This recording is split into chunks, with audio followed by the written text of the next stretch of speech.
Éternel notre Dieu, notre Père, c'est avec une reconnaissance que nous venons devant toi. Nous voulons encore te dire merci pour ta vie en nous. Merci pour Jésus qui est le don qui a été donné au monde pour que nos vies soient changées, transformées. Seigneur, notre Père, nous voulons encore répandre nos cœurs devant toi pour t'écouter, toi qui es saint. Seigneur, donne-nous tes mots à toi, donne-nous tes phrases à toi. Utilise, Seigneur, nos bouches, Seigneur, pour parler au cœur. Utilise nos bouches, Seigneur, ô Éternel, pour parler aux vies, Seigneur. Oh, Père, je me recommande à toi, je me donne à toi. Que je sois simplement un instrument entre ta main, Seigneur. Je bénis ton nom qui est glorieux, Seigneur. Laisse que Jésus soit glorifié, Seigneur, par ce qui sera dit. Que la gloire que des cœurs soit ramenée à Christ, ô Père. Nous bénissons le nom de Jésus pour ces moments. Nous te louons, nous te rendons honneur et gloire dans le puissant nom de Jésus. Nous avons prié et nous disons Amen. Shalom, shalom, shalom, bien-aimés dans le Seigneur. Nous sommes encore dans la joie de nous réunir encore en ce jour. Nous sommes là pour parler de la part du Seigneur, pas seulement de la part du Seigneur. Depuis un certain temps, je suis dans une réflexion. Je me suis posé mille et une questions c'est-à-dire les questions qui m'emmènent à voir le monde différent, surtout notre marche chrétienne, puisque nous sommes ici, en l'occurrence, assis pour écouter la parole de Dieu. Je me suis posé une question, c'est que quelles sont les choses que nous devons savoir, nous, Église, pour nous préparer au jour du Seigneur? Quelle est notre part? Quelle est la part du chrétien dans sa préparation avant le jour du Seigneur? Alors je suis dans mes moments de prière, je pose vraiment des questions au Seigneur pour savoir réellement qu'est-ce que je dois faire dans ma marche. Quelles sont les choses qui sont essentielles? Quelles sont les choses qui sont utiles? Quelles sont les choses qui sont tellement importantes pour ma marche? Les choses auxquelles je ne dois pas passer outre. Et depuis un certain temps, le Seigneur m'emmène vraiment, surtout cette année, on a parlé sur les motivations du cœur, on a parlé encore sur l'ornement du cœur, et on est tout autour de ces thèmes-là qui nous emmènent à une transformation, au dépouillement, au brisement, à ce que le Seigneur prenne vraiment le contrôle de nos corps et cœurs. J'aimerais dire ceci, ce serait dangereux pour nous de vivre une vie chrétienne et à la fin qu'on ne soit pas validé le jour de l'examen. J'aime dire que l'enlèvement est notre jour d'examen. Mais avant d'y arriver, il faut vraiment prendre le temps de se préparer. Si un homme comme Noé pouvait faire plus de 127 ans, et certains historiens et biblistes le disent, ils disent que il a fait plus de 100 ans pour construire l'arche. Alors, on se rend compte que il y a un temps de préparation que nous devons vraiment prendre en compte, pas seulement prendre en compte, vivre réellement le temps de la préparation pour recevoir ce diplôme qui est l'enlèvement. Donc je dis l'enlèvement c'est un diplôme bien-aimé dans le Seigneur. Je nous invite à lire un texte. Je nous invite à lire un texte dans le livre de Jacques 1. La Bible dit ceci dans le livre de Jacques 1, je vais prendre le verset 26. La Bible dit, si quelqu'un croit être religieux sans tenir sa langue en bride, mais en trompant son cœur, la religion de cet homme est vaine. Je ne sais pas si vous entendez comme moi, je relis. Si quelqu'un croit être religieux sans tenir sa langue en bride, mais en trompant son cœur, la religion de cet homme est vaine. Alors, ce texte paraît simple, mais est remplie des vérités de la parole de Dieu. Deux choses, avant d'aller loin, avant de lire d'autres textes, deux choses que nous devons comprendre. On dit que si un homme prétend être spirituel, il doit d'abord tenir sa langue en bride. Et si ce dernier ne tient pas sa langue en bride, ça veut dire ne contrôle pas ou ne discipline pas sa langue, quelque chose va se passer. Ça veut dire que entre son cœur et sa langue, il y aura un décalage, il y aura une séparation. Ça veut dire que son cœur, il dit autre chose par la bouche et son cœur dira autre chose. Bien-aimés dans le Seigneur, on va aller pas à pas avec ce thème. J'ai intitulé la langue. Vous savez, beaucoup d'entre nous, nous sommes venus dans le Seigneur, nous sommes enfants de Dieu, nous avons sacrifié tant de choses, nous avons abandonné beaucoup de choses, nous avons abandonné beaucoup de péchés, mais je me suis rendu compte aujourd'hui, c'est qu'il y a un péché que le spirituel, le chrétien, l'enfant de Dieu, le religieux n'arrive pas à abandonner, c'est le péché de la langue. Quelqu'un peut être pur, ne couche pas avec les femmes, quelqu'un peut être bon dans sa façon de gérer les choses du Seigneur, quelqu'un peut servir Dieu avec un dévouement, mais cependant il y a sa langue qui reste dans l'impureté, sa langue n'est pas sanctifiée. My God, je comprends que tu peux abandonner le péché de l'impudicité, le vol, beaucoup de choses, mais le péché qui reste aux enfants de Dieu, ou encore le péché qui tient les enfants de Dieu captifs, c'est ce qu'on appelle les péchés de la langue. Beaucoup sont sanctifiés, tu le vois, il est saint, il sert Dieu, il est dévoué, il se donne à 100%, mais quand on parle de sa bouche, my God, même le païen ne parle pas comme lui. Il y a des insanités qui sortent de sa bouche, il y a tellement des choses, et la bouche maintient un mélange grave, et donc on se rend compte que tu es saint d'un côté, mais ta bouche n'est pas sainte. Tu es saint avec une apparence que tu donnes de serviteur de Dieu, mais ta bouche n'est pas sainte.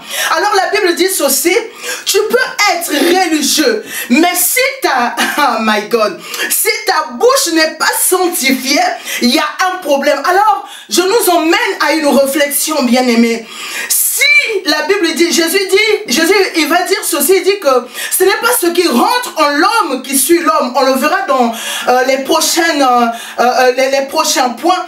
Jésus dit ceci, ce n'est pas ce qui rentre dans l'homme qui suit l'homme, mais c'est ce qui sort. Donc je comprends une chose, c'est que ce qui te rend impur plutôt, c'est ce qui sort de ta bouche.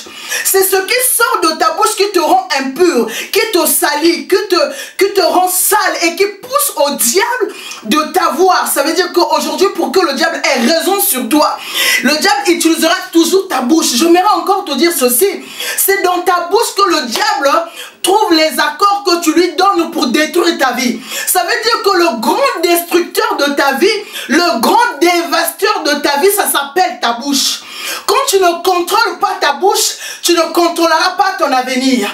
Quand tu ne contrôles pas ta bouche, tu ne sauras pas gérer ta famille.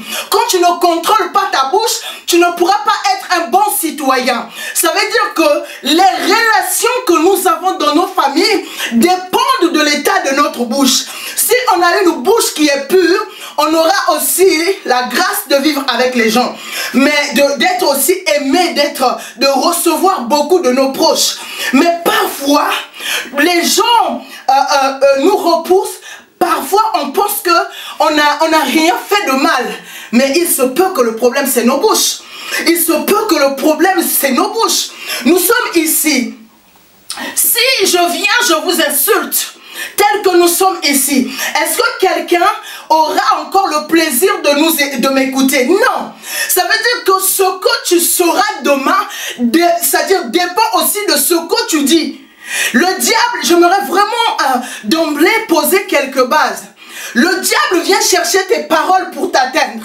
Les hommes chercheront tes paroles pour vivre avec toi.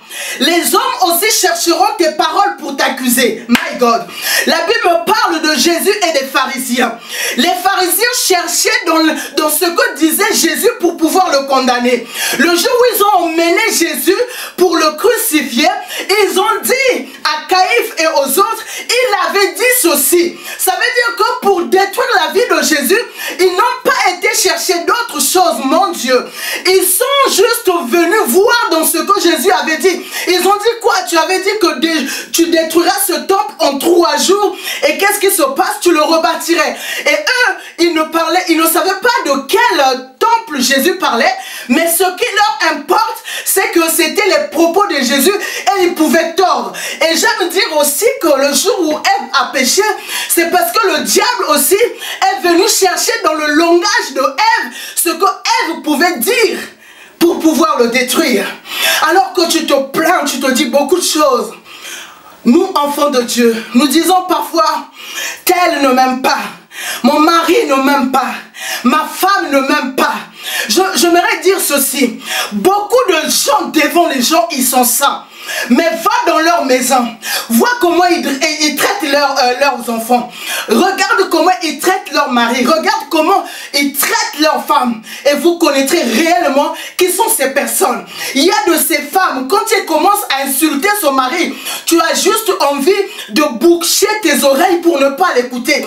Il y a de ces maris, quand tu l'entends prier, tu dis que wow, il est saint. Mais quand, mon Dieu, tu le vois insulter sa femme, il rentre même dans l'intimité des femmes. En tant que pasteur, j'ai découvert quelque chose. C'est qu'il y avait des personnes qui vivent, c'est-à-dire les couples, quand ils s'insultent, ils touchent l'intimité.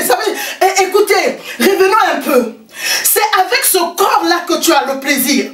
C'est avec ce corps-là que tu te réjouis. Mais quand tu veux insulter, tu vas prendre les mêmes choses qui te font plaisir et tu les poses devant les gens. Ta bouche est devenue un cimetière des cœurs. Par ta bouche, tu insultes. Par ta bouche, tu traites les gens mal. Par ta bouche, tu prends les choses que les gens font pour t'honorer, pour te faire plaisir. Tu prends les mêmes choses pour insulter. Donc ça va dans l'intimité avec l'autre. Au lieu de regarder, de prendre plaisir, tu vas chercher les défauts. Alors que dans ce temps-là, tu es en train de jouir. Bien aimé, soyons vrais.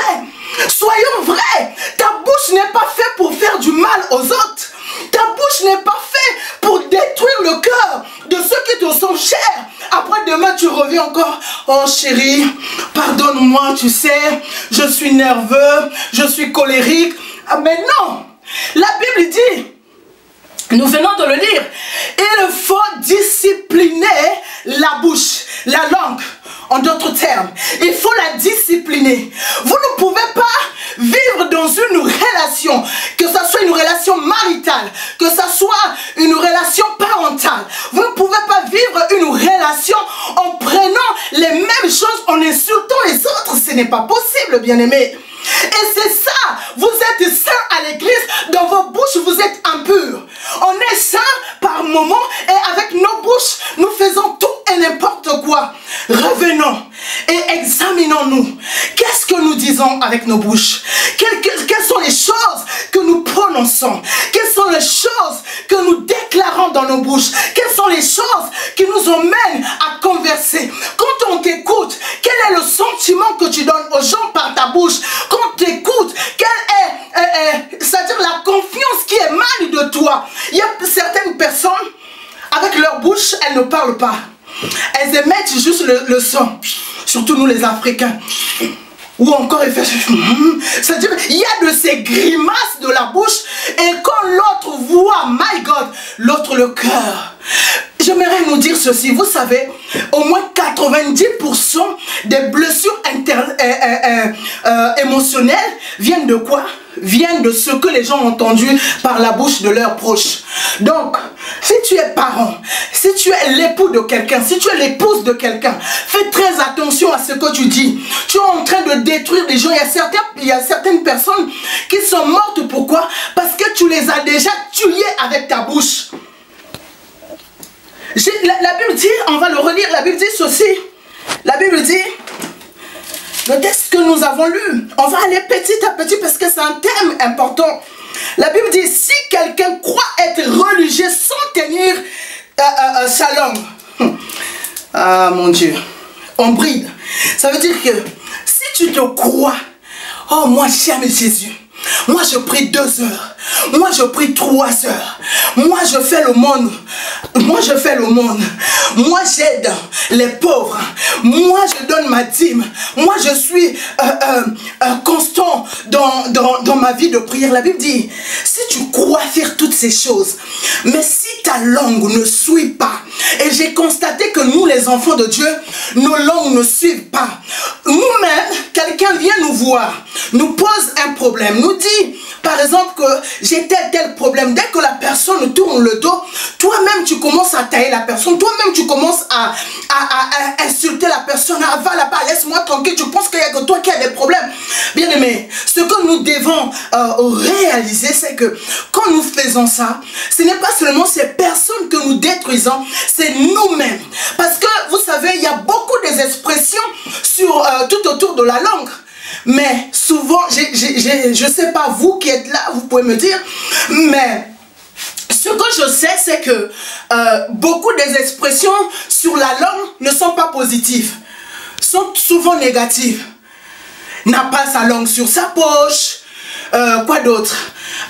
Qu'est-ce qu'on dit? Il y a beaucoup d'expressions comme ça, où quand on parle à un vénère sur sa langue, et donc on se dit qu'il y a plus de mauvaises choses sur la langue que des bonnes choses. Pourquoi? Parce que on le verra dans les jours à venir. Mais ce que nous devons comprendre, c'est que quand on ne considère pas ce qu'on dit, c'est ce qui est le plus dangereux. Quand tu considères tout, tu considères ta chrétienté, tu élèves tes autres, tu fais tout et tout, ta bouche pourrait détruire tout ce que tu fais. Tu peux détruire tout ce que tu fais, on le verra prochainement. Mais allons doucement. La Bible dit, ne pas tenir, c'est-à-dire que la Bible dit ceci, si quelqu'un croit être religieux sans tenir sa langue en bride, la religion de cet homme est sans tâche devant Dieu, notre Père. Non, je me suis trompée. C'est-à-dire qu'en bride, mais en trompant son cœur, la religion de cet homme est vaine. Alors, bien-aimé, qu'est-ce que tu dis sur toi-même? Beaucoup d'entre nous s'insultent. J'en faisais partie de ceux-là que, quand mes enfants m'embêtaient, au lieu de les insulter, je m'insultais moi-même au fait en les insultant. Et je pensais que c'était bien, je ne péchais pas. Mais vous voyez, on a tellement des hérésies dans nos têtes. Jusqu'à ce que le Seigneur m'emmène à comprendre qu'il y a des choses, on n'a pas le droit. Dans une source, on ne peut pas avoir... Jésus il a dit que, c'est-à-dire si tu as un bon arbre, tu donneras des bons fruits. On ne peut pas récolter des bons fruits sur un mauvais arbre. Et la Bible dit c'est de l'abondance du cœur que la bouche parle. La Bible dit encore que ce qui te souille, c'est quoi? C'est ta bouche. Donc à partir de ce moment-là, tu peux aller en jeûne de 40 jours. Tu acquiers l'onction, tu acquiers tout de Dieu. Mais en sortant de ces jours, de ce temps de prière, dès que tu vois le premier passant avec ses habits façon, comme on dit chez nous en Côte d'Ivoire, façon, quand tu regardes ça, tu t'arrêtes pour dire que, mais lui là, ça veut dire que tout ce que ta bouche dit, c'est une dépense de ton onction. À chaque fois que ta bouche émet un son, à chaque fois que ta bouche dit quelque chose, tu es en train de décharger une puissance en toi. Ça veut dire que le distributeur de ton cœur, c'est-à-dire la force qui est au-dedans de toi, le monde la reçoit par ta bouche. C'est par ta bouche que tu arrives à bénir des vies, à influencer des vies. Donc à chaque fois que tu dis quelque chose, tu prononces quelque chose, qu'est-ce qui se passe? C'est qu'il y a une force qui sort de toi. Si cette force sort de toi, la force va dans le but de faire une mission. Je vais encore t'emmener quelque part. Te dire ceci, tu vois les anges qui t'entourent, tes compagnons d'œuvre, attendent que tu dises quelque chose pour agir. Donc vous voyez un peu la puissance de la bouche. Donc ta bouche a une puissance. Quand tu dis des mauvaises choses, ça devient un venin. Quand tu es là tout le temps en train de dire que telle chose, avoir des options négatives à chaque fois, dis-toi que tu es en train de donner aussi une direction à ta vie.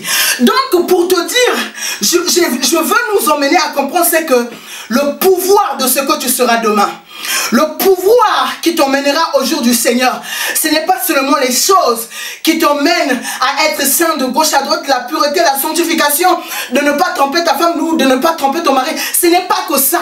Il y a une chose que les chrétiens ont négligée, c'est leur langue.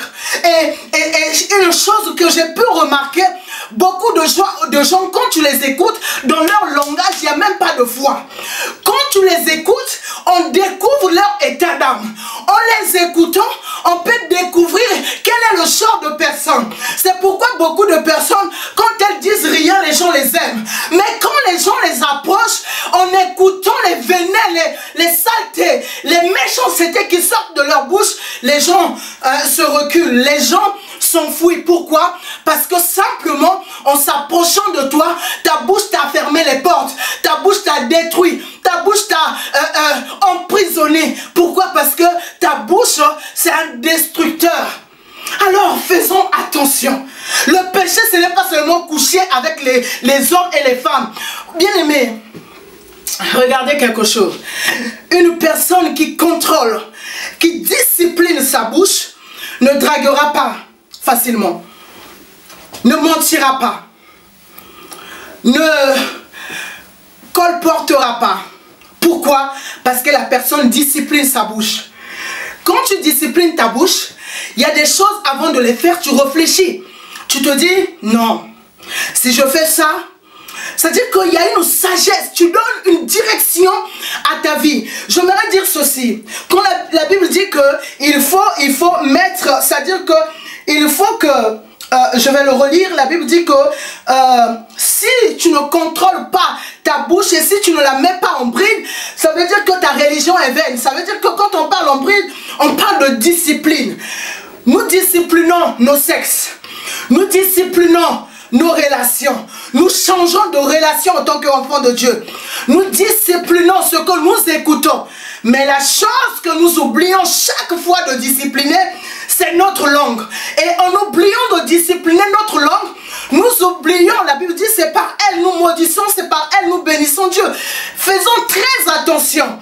J'aimerais te dire ceci, le jour où Dieu va te condamner, Dieu va te condamner aussi par rapport aux choses que tu avais prononcées. Imagine une personne qui ne contrôle pas sa bouche, vient chez la sœur X, drague la sœur X, va chez la sœur E, drague la sœur E, ou encore les sœurs aussi draguent maintenant. La sœur va chez le frère X, drague le frère X, va chez le frère E, drague le frère E. Mais comme tu ne contrôles pas ta bouche, tu sais ce qui va se passer, c'est quoi? C'est que par moment, ces personnes-là vont se rencontrer. Et qu'est-ce qui va se passer? Ah, sœur Intel m'avait dit ça. Et ton nom apparaît sur des histoires. Pourquoi? Parce que tu n'avais pas contrôlé ta bouche. Et comme tu n'as pas contrôlé ta bouche, tu as des problèmes. J'aimerais vous dire ceci. Certains combats que vous dites que j'ai trop de combats, j'ai trop de situations. Parfois, c'est ta bouche qui te mène dans les combats inutiles. Parfois, c'est ce que tu dis qui te mène vraiment à ce que... C'est-à-dire ta bouche donne les armes aux gens pour te massacrer. Ta bouche nourrit tes ennemis. C'est-à-dire que tes ennemis attendent juste les propos. Et c'est toi-même qui leur livre les propos. Comme ça, ils vont bien t'assassiner. Bien-aimés, revenons à la vérité de Christ. Revenons à la nature de Christ. Revenons à ce qui est utile. Quand une personne est au Seigneur, ce n'est pas seulement le corps qui change, plutôt les pensées qui changent, mais aussi c'est la bouche qui change. Si ton cœur, ton intérieur a été transformé par le Seigneur, il faut que ta bouche le témoigne. Il faut qu'en t'écoutant, qu'on se rende compte que, ah oui, il y a un changement. Aujourd'hui, on a tellement accepté tout et n'importe quoi. Le chrétien a des langages, je ne sais pas comment les langages, il peut tout dire.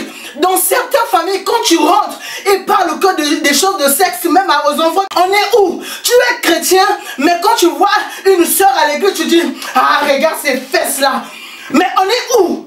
Est-ce que nos propos glorifient Dieu? Est-ce que quand nous parlons, il y a la sanctification dans nos bouches? Beaucoup de bouches ne sont pas sanctifiées. Beaucoup de bouches ne sont pas sanctifiées, bien-aimés.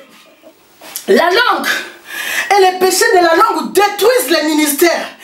À cause d'une bouche qui parle sans réfléchir, les églises sont détruites, des foyers sont détruits. Les dégâts que la bouche fait, même certaines armes ne peuvent pas le bouche. Les sociétés sont dirigées, les églises, quand vous venez à l'église, qui parle le plus? Ce n'est pas les bouches. Pendant l'adoration, moi, on chante Hosanna, Hosanna, Hosanna. Ce n'est pas les bouches. Quand on presse, c'est-à-dire que le plus grand, c'est-à-dire le puissant serviteur de Dieu, c'est la bouche. Quand la Bible commence, qu'est-ce qui se passe? Dieu commence par parler. Et quand il parle, les choses se font.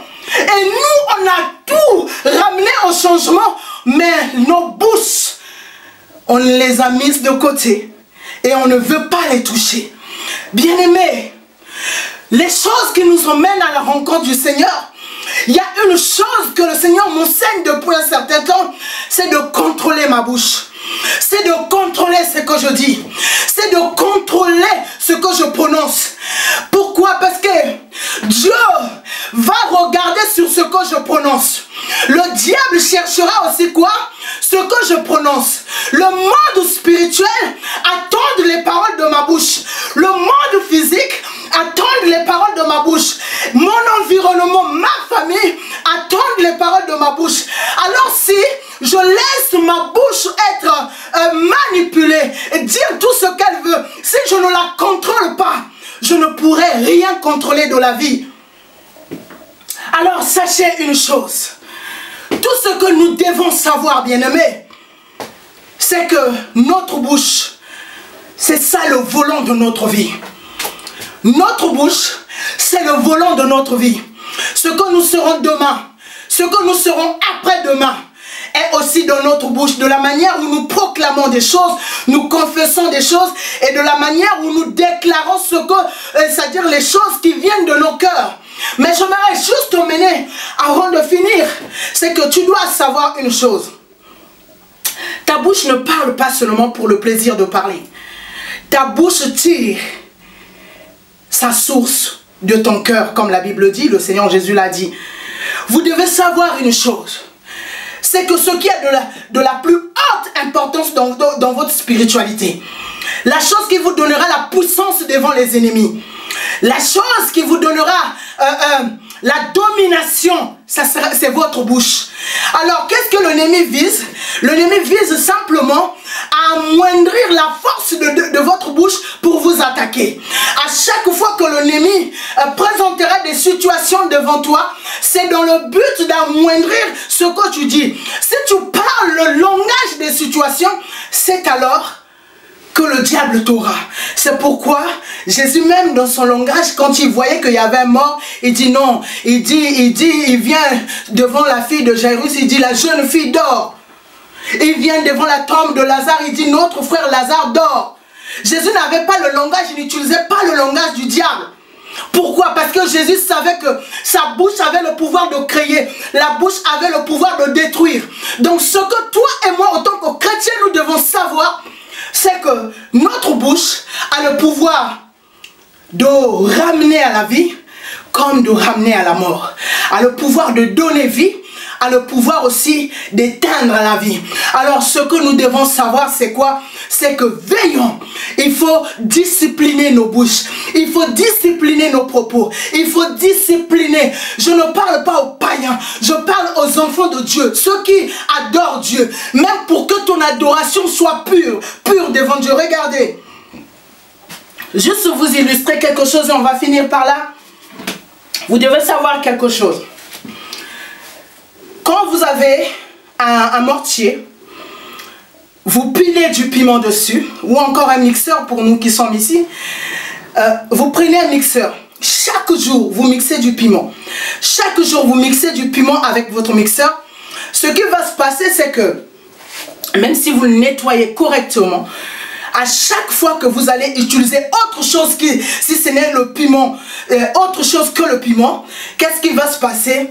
L'odeur du piment va rester dans les aliments, même si vous avez bien nettoyé. Alors par là, qu'est-ce que je vais dire?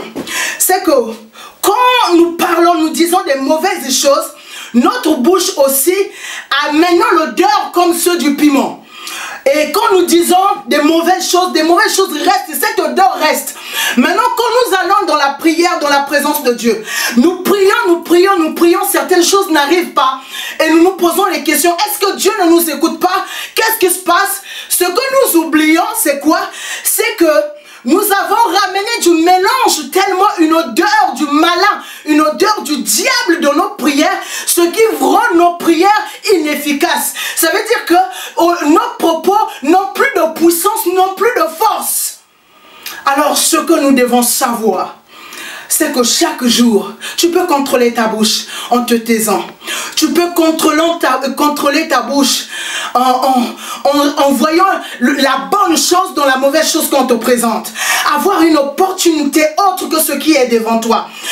À dire ce que tu espères au plus profond de toi. J'aime quand on donne la définition de la foi. La Bible dit ceci, or la foi est une ferme assurance des choses qu'on espère. Ça veut dire que ces choses ne sont pas devant nous. Tellement que tu espères à ces choses, tu es en train de les démontrer par ta foi. Cela veut dire quoi? Ça veut dire que quand il y a des hostilités devant toi et qui te poussent à déclarer des mauvaises choses sur tes enfants, sur tes employés, sur ta famille, sur ta femme, sur ton mari, alors espère le meilleur mari, espère le meilleur enfant, espère les meilleurs employés. Et qu'est-ce qui va se passer? Ça veut dire qu'au lieu de prononcer les mauvaises choses, tu vas commencer à discipliner ta bouche, à discipliner ce que tu dis, à donner une autre direction aux choses qui se présentent devant toi. J'aimerais nous dire dans ce premier volet, une chose, c'est que ne soyez pas saints seulement, on ne pas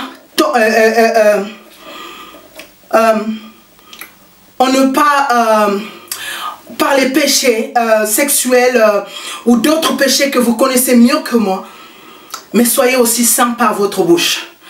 Votre bouche a besoin d'une sainteté. Votre bouche a besoin d'une sanctification. Votre bouche aussi a besoin que vous lui donnez une direction.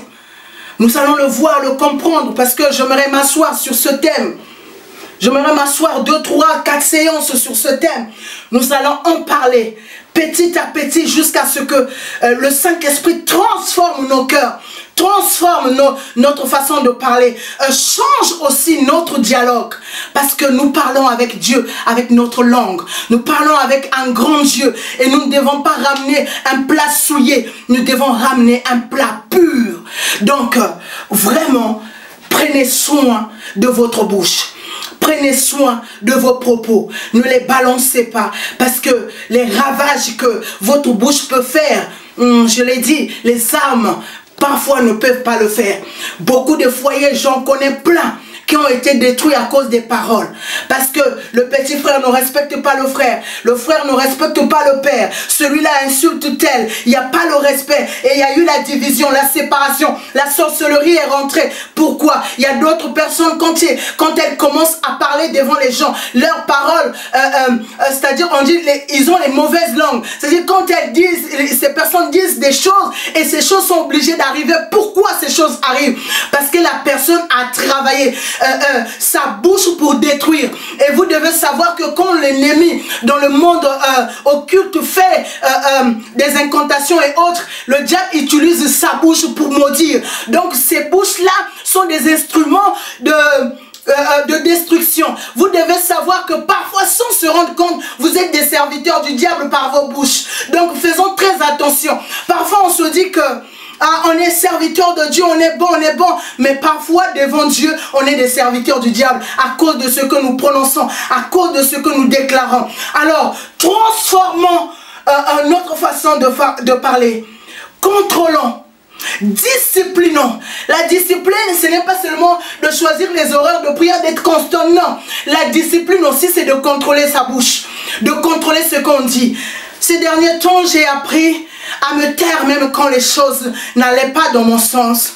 J'ai appris à regarder au-delà de l'apparence. Pourquoi? Parce que je sais que ma bouche, elle est dangereuse.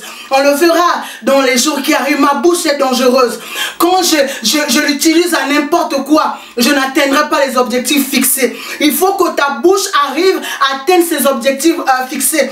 L'année va bientôt arriver. Nous déclarons, nous proclamons les choses. Mais rassure-toi que si ta bouche ne pèse pas, ce que tu dis ne pèsera pas aussi dans le monde spirituel. Et tu ne pourras pas imposer à l'année quelque chose. Quand la Bible nous donne le pouvoir de commander l'horreur, C'est pourquoi? C'est pour que notre bouche ait l'influence sur la journée. Mais si notre bouche est une bouche que le diable utilise, même si tu te lèves tous les jours à 3 heures pour prier, sache une chose, que les choses ne... rien ne se fera.